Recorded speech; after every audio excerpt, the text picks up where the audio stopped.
मनोज जरांगेंचा आरोप खोडण्याचा प्रशासनाकडून प्रयत्न होतोय।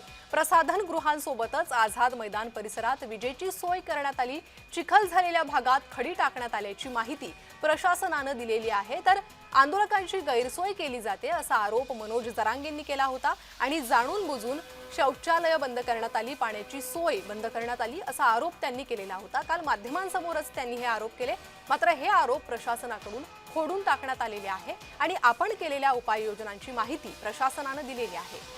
तर प्रसाधन गृहांसोबतच आझाद मैदानावर विजेची व्यवस्था करण्यात आली, खडी टाकण्यात आली असं प्रशासनाने म्हटलंय।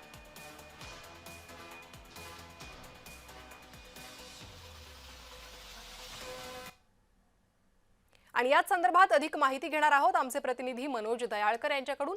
मनोज, एकीकडे मनोज जरांगेंचे आरोप की व्यवस्था करण्यात आली नाही, आंदोलकांची गैरसोय करण्यात आली, मात्र दुसरीकडे प्रशासनाने आता या आरोपांवर उत्तर दिलंय। नेमकं सत्यता काय?